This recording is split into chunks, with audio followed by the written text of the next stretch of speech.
আচ্ছা, একটা স্কুল তো চলে এসেছে, তাহলে কি আমরা কন্টিনিউ করি? আমার কথা শোনা যাচ্ছে?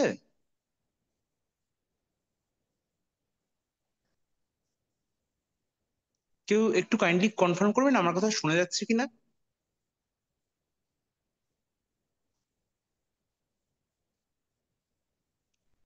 আমার কথা কি শোনা যাচ্ছে? একটু কাইন্ডলি কেউ বলবেন। আমি এখানে শ্রীরামপুর গার্লস হাই স্কুলকে দেখতে পাচ্ছি। ওকে, ওকে, ওকে, ওকে, ওকে। আমি তাহলে শুরু করছি, কারণ আমাদের যেহেতু ক্লাসের সময়, নির্ধারিত সময় হয়ে গেছে অনেকটাই, তাই আমরা শুরু করি।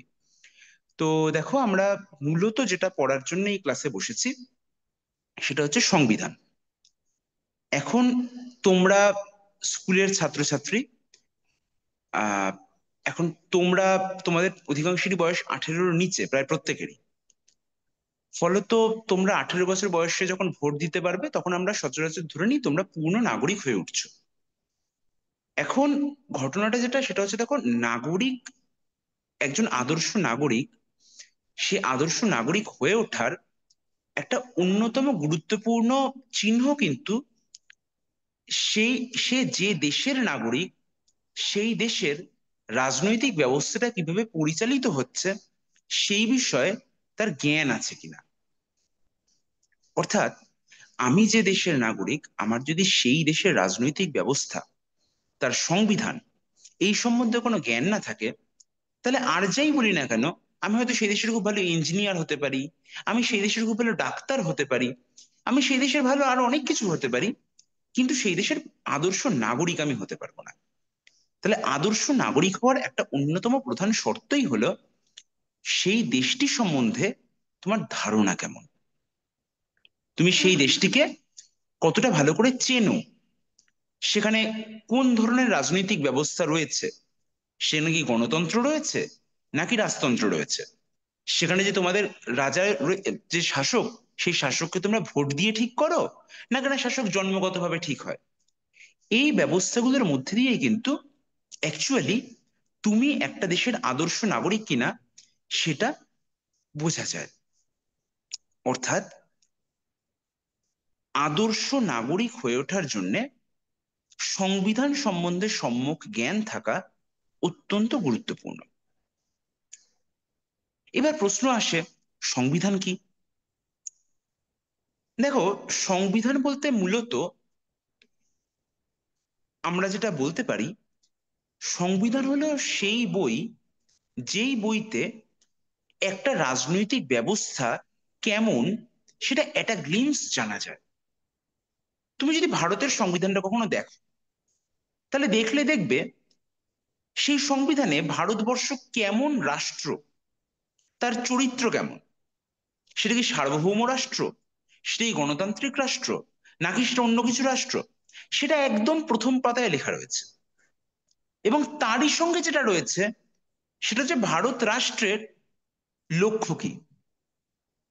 আমরা যদি আমাদের সংবিধানের প্রস্তাবনাটা পড়ি, সেই প্রস্তাবনাতে শুরুতেই লেখা রয়েছে ভারত রাষ্ট্রের লক্ষ্য হলো জাস্টিস বা ন্যায়, লিবার্টি বা স্বাধীনতা, ইকুয়ালিটি বা সাম্য, এবং ফ্রেটার্নিটি বা সৌভ্রাতৃত্ব। অর্থাৎ, আমাদের সংবিধানের একদম শুরুতে বলা হয়েছে ভারত কেমন রাষ্ট্র হবে। It will be a sovereign, socialist, secular, Democratic Republic. আমরা এই বিষয়ে পরবর্তী ক্লাসে বিস্তরে আলোচনা করব।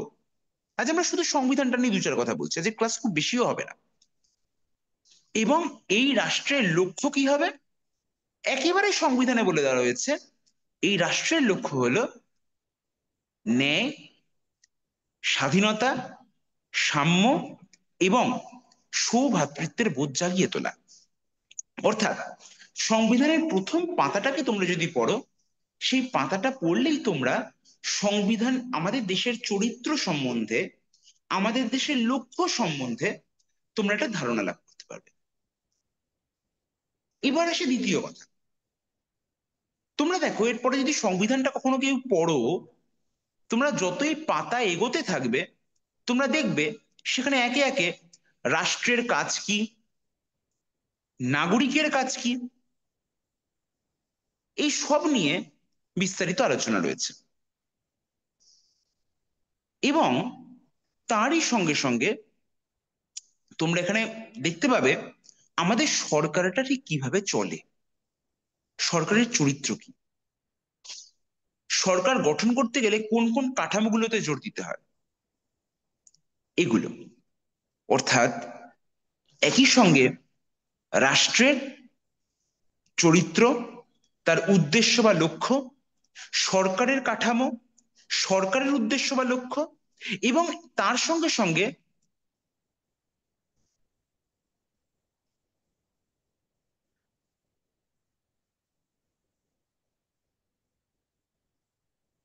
অর্থাৎ সংবিধানে আমরা একই সঙ্গে সঙ্গে রাষ্ট্রের চরিত্র, রাষ্ট্রের উদ্দেশ্য বা লক্ষ্য, সরকার তার গঠন কাঠামো, নাগরিকের অধিকার এবং নাগরিকের কাজ তার কর্তব্য, এই সব বিষয়ে ধারণা লাভ করতে পারি।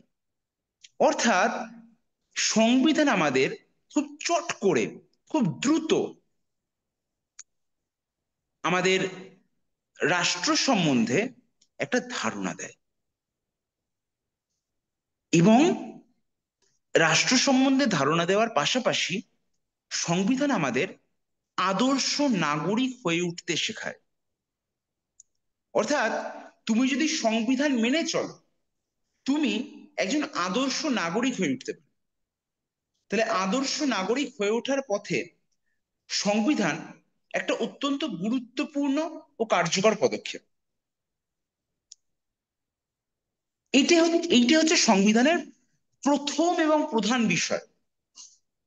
তার সঙ্গে সঙ্গে তো সংবিধানের আরো অনেক কাজ রয়েছে, যে তুমি কোনটা কোনটা করবে, কি কি কাজ করবে না, একটা রাষ্ট্রের বিভিন্ন প্রোটোকল, এগুলো সংবিধানে থাকে। কিন্তু প্রাইমারিলি যদি আমরা বলি, প্রাইমারিলি সংবিধান হচ্ছে সেই গ্রন্থ, বলা ভালো মহাগ্রন্থ, যার মধ্যে দিয়ে আমরা একজন আদর্শ নাগরিক হিসেবে তৈরি হই এবং আমাদের কাজকর্ম এগোতে পারি। এবং এটাই সংবিধানের প্রধানতম লক্ষ্য। তাহলে সংবিধান পাঠের উদ্দেশ্য আদতে একজন আদর্শ, সৎ, ন্যায়পরায়ণ, কর্তব্যপরায়ণ এবং অধিকার সচেতন নাগরিক হিসেবে গড়ে ওঠা। তার জন্যে তুমি যা পড়ো না কেন, যত তত্ত্বের বই পড়ো না কেন, যত ধর্মগ্রন্থ পড়ো না কেন, একটি আধুনিক সেকুলার রাষ্ট্রে একজন আদর্শ নাগরিক হিসেবে কাজ করার জন্যে, বেড়ে ওঠার জন্যে সংবিধান জানা ও বোঝা কিন্তু একান্ত গুরুত্বপূর্ণ। তাই আমাদের যে ক্লাসগুলো হবে, আমাদের ক্লাসগুলোতে আমরা মূলত খুব সংক্ষেপেই বোঝার চেষ্টা করব সংবিধানটা কি ও কেমন। এটা করতে গিয়ে আমরা মূলত যেটা পড়ব, সেটা সংক্ষিপ্ত রূপরেখাটা তোমাদের দিয়ে রাখি, আজকের পরের দিনের ক্লাস থেকে আমরা পড়বো। আমরা প্রথমত যেটা পড়বো, একেবারে সংবিধানের প্রথম পাতা, সংবিধানের প্রস্তাবনা। এক অর্থে এটাকে বলা চলে সংবিধানের ভূমিকা। আমরা সেই ভূমিকা বা প্রস্তাবনাটাকে পড়বো, বর্ণনাটিকে পড়বো, এবং সেখানে খুব চট করে আমাদের রাষ্ট্রের চরিত্র, তার প্রকৃতি এবং তার উদ্দেশ্য সম্বন্ধে কিছু কথাবার্তা রয়েছে। সেটা পড়ার পর আমরা পড়ব নাগরিকদের অধিকার, মৌলিক অধিকার, ফান্ডামেন্টাল রাইটস। তারপর আমরা পড়ব এই অধিকারের পাশাপাশি একটি রাষ্ট্রে নাগরিকদের কিছু কর্তব্যও রয়েছে। সেই কর্তব্যগুলো কি, সেটা আমরা পড়ব। এরপর আমরা চলে আসব directive principles of state policy. বাংলায় এটাকে বলে রাষ্ট্রের নির্দেশমূলক নীতি। মানে রাষ্ট্র কোন পথে পরিচালিত হবে। আগের দুটোতে আমরা দেখলাম আমাদের অধিকার, আমাদের কর্তব্য। এবার আমরা পড়ব রাষ্ট্রের কর্তব্য, রাষ্ট্র কি কি করবে, কি কি করবে না, এইটা। তারপর আমরা পড়ব সরকারের বিভিন্ন কার্যকলাপ, যেমন ধরো শাসন বিভাগ, যেখানে আমরা পড়ব আমাদের রাষ্ট্রপতি, প্রধানমন্ত্রী সম্বন্ধে বিভিন্ন ধারণা, তাদের ক্ষমতা কার্যাবলী। তারপর আমরা পড়ব আইন বিভাগ, আমাদের দেশে আইন কি করে তৈরি হয় সেটা। তারপর আমরা পড়ব বিচার বিভাগ, আমরা কিভাবে যদি মনে হয় আমাদের কোনো অবিচার হচ্ছে আমাদের সঙ্গে, আমরা কিভাবে বিচার চাইতে পারি, এইটা। এবং সবশেষে আমরা পড়ব, আমাদের সংবিধানকে কি আমরা কোনোভাবে বদলাতে পারি, বা যদি বদলাতে প্রয়োজন হয়, কারণ সংবিধান তো সময়ের সঙ্গে সঙ্গে বদলায়, তার উদ্দেশ্য বদলাতে পারে, রাষ্ট্রের চরিত্র লক্ষ্য বদলাতে পারে, তাহলে সময়ের সাথে তাল মিলিয়ে সংবিধানকে আধুনিক সংবিধানকে আরো আধুনিক করবার জন্য আমরা সংবিধান কি করে সংশোধন করতে পারি, এইটা। অর্থাৎ ইংরেজিতে একটা শব্দ আছে ট্র্যাজেক্টরি। তাহলে এইটা হবে আমাদের সংবিধান সম্বন্ধের এই কোর্সটার একটা ট্র্যাজেক্টরি। আমরা এই পথে এগো, এই জিনিসগুলো পড়বো। তো আজকে যেহেতু শুরুয়াতি ক্লাস, আমি তোমাদের আগেই বলেছিলাম যে আজকে খুব বেশি ক্লাস তোমাদের নেব না, আমি এখানে থামছি। আমার বিশ্বাস আজকে একেবারেই খুব বেশি পার্টিসিপেশন নেই। আমি জানি না আদৌ কতজন শুনতে পারলো।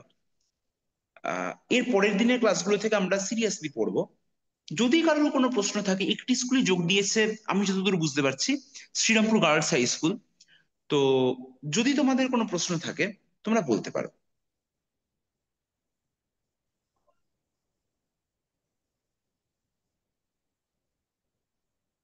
যদি কোনো প্রশ্ন না থাকে, তাহলে আমি আপাতত ক্লাসটা আজকের মতো শেষ করব।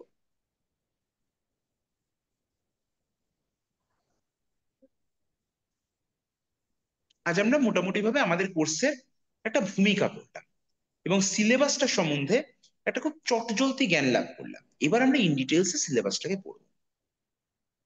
কোনো প্রশ্ন, কোনো জিজ্ঞাসা? একটি স্কুলই রয়েছে, ফলে তো আমার মনে হয় না খুব বেশি কোনো প্রশ্ন আসবে। হ্যাঁ, আহ, শ্রীরামপুর গার্লস হাই স্কুল, যাকে আমরা সম্ভবত, এটা কি, এই স্কুলটা কি শ্রীরামপুরের ইয়ে? তো এখান থেকে একটা প্রশ্ন, একটা একজন বলছে স্যার। তো আচ্ছা, বেশ বেশ বেশ, ঠিক আছে ঠিক আছে। তাহলে যদি কোনো প্রশ্ন না থাকে, তাহলে আমি আজকে এখানেই শেষ করছি। আমাদের আবার এর পরের দিন দেখা হচ্ছে। Thank you, thank you so much. Thank you, ভালো থেকো।